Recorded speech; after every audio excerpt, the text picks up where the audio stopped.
مائی صاحبہ کو وہاں اتار دیا۔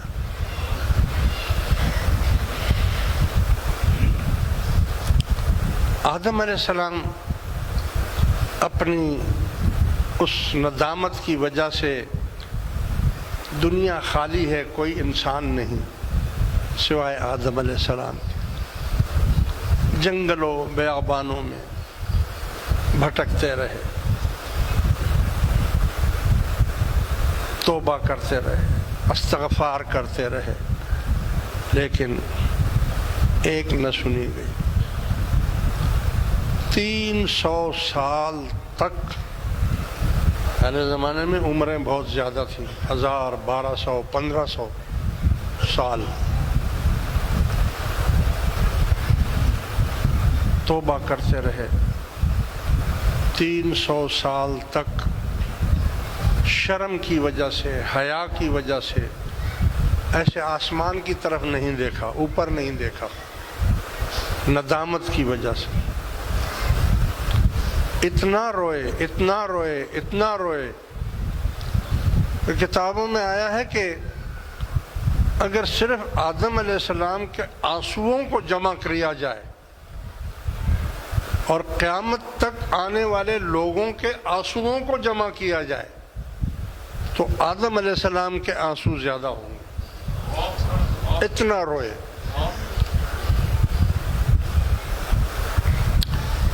مگر معافی نہیں ملی، 300 سال تک معافی نہیں ملی۔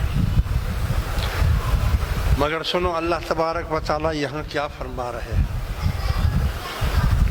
کہ یعنی جب اللہ کی مرضی ہوگی تبھی ہوگا نا۔ 300 سال تک القا نہیں ہوا، خیال نہیں آیا۔ جب اللہ تبارک و تعالیٰ نے چاہا کہ اب میں اس کو معاف کر دوں تو قرآن کریم میں اللہ فرماتا ہے فَتَلَقَّى آدَمُ مِن رَبِّهِ كَلِمَاتٍ فَتَابَ عَلَيْهِ إِنَّهُ هُوَ التَّوَّابُ الرَّحِيمُ۔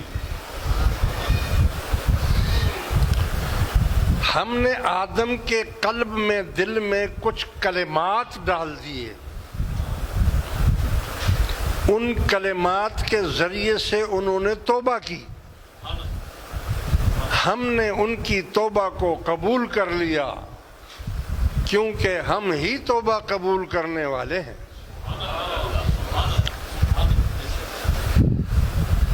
الفاظ کیا تھے؟ ایک روایت میں آیا ہے کہ جب آدم علیہ السلام نے دیکھا کہ اب کسی طرح توبہ قبول نہیں ہو رہی تو آپ نے فرمایا، وہ کلمات دل میں آئے، اسی کے ذریعے سے فرمایا کہ ربنا ظلمنا انفسنا وَإِن لَّمْ تَغْفِرْ لَنَا وَتَرْحَمْنَا لَنَكُونَنَّ مِنَ الْخَاسِرِينَ۔ اے اللہ، اگر تو مجھ پر رحم نہیں کرے گا تو میں خسارے والوں میں سے ہو جاؤں گا۔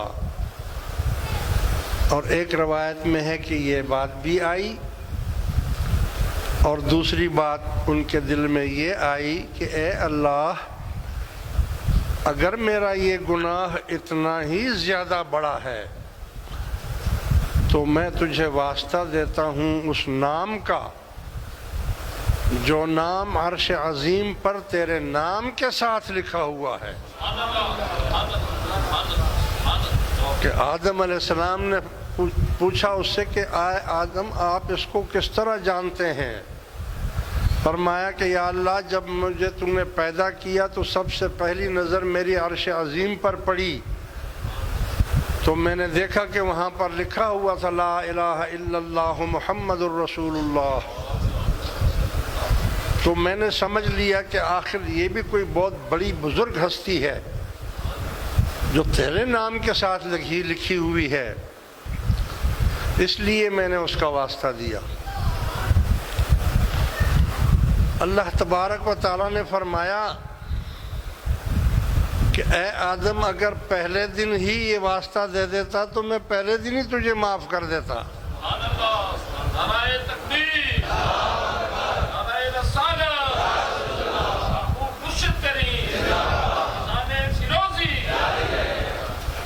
اے آدم یہ میرے محبوب ہیں، اس کو میں تیری امت میں تیری پشت سے پیدا کروں گا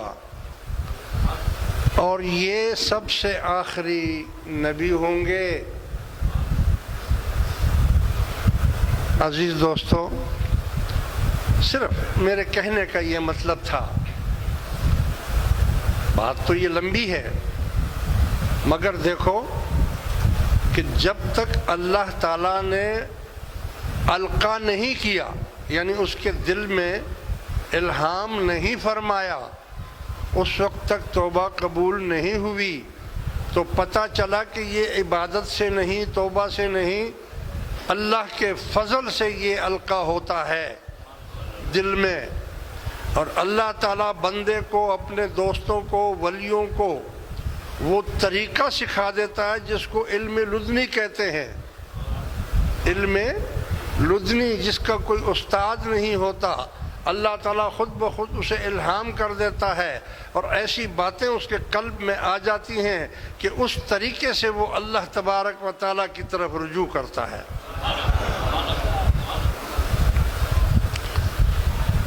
لہذا حضور فرماتے ہیں کہ قیامت کے دن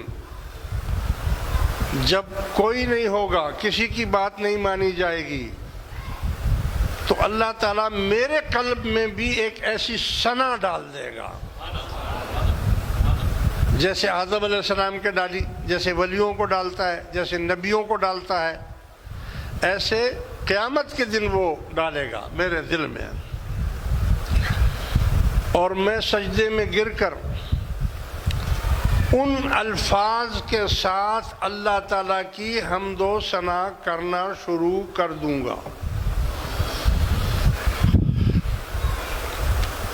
جیسے جیسے میں سجدے میں اللہ تعالیٰ کی حمد و ثنا بیان کرتا جاؤں گا تو اللہ تبارک و تعالیٰ کے غضب کو، جلال کو، غصے کو وہ آہستہ آہستہ ٹھنڈا ہونا شروع ہو جائے گا. یعنی اللہ تعالیٰ کا غصہ ٹھنڈا کرنے کے لیے بھی اللہ نے حکمتیں بتائی ہیں. مثال کے طور پر حضور فرماتے ہیں کہ اگر کسی اللہ کے خوف سے کسی کے آنکھوں سے ایک آنسو کا قطرہ گر جائے مکھی کے سر کے برابر، وہ بھی اللہ تعالیٰ کے غصے کو ٹھنڈا کر دیتا ہے، دوزخ کی آگ کو بجھا دیتا ہے اگر اللہ کے عشق میں، محبت میں روئے کوئی. لہذا میں ثنا کرتا جاؤں گا اور اللہ تعالیٰ کا غضب اور غصہ ٹھنڈا ہوتا جائے گا، ہوتا جائے گا، ہوتا جائے گا، حتیٰ کہ غصہ اور جلال ختم ہو جائے گا.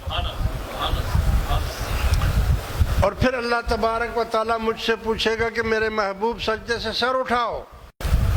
میں عرض کروں گا، اے باری تعالیٰ، لوگ بہت مشکل میں ہیں، بہت مصیبت میں ہیں، ان کا حساب کتاب شروع کر دیا جائے. میرے کہنے کا یہ مقصد تھا،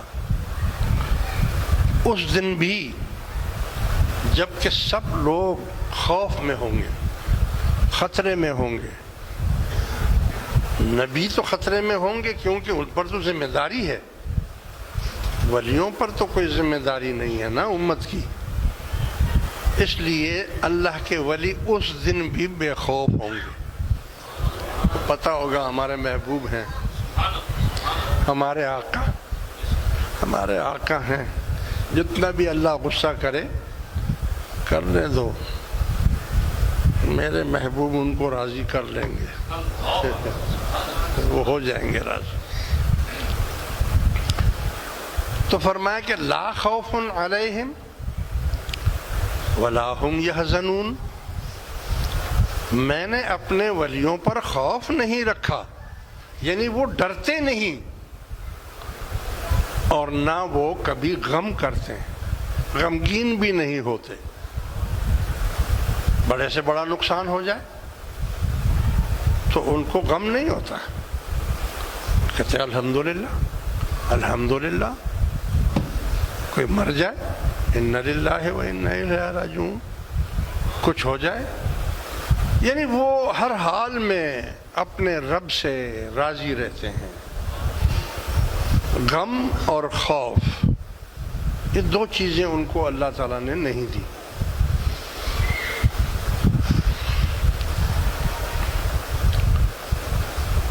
غم کس کو کہتے ہیں اور خوف کس کو کہتے ہیں؟ خوف اور غم کس کو کہتے ہیں؟ دیکھو، خوف کہتے ہیں آنے والے خطرے کو، آنے والا خطرہ. مثال کے طور پر دشمن کا لشکر آ رہا ہے تو خوف ہوگا. شیر آ رہا ہے، سانپ آ رہا ہے، خوف ہوگا. اور جب وہ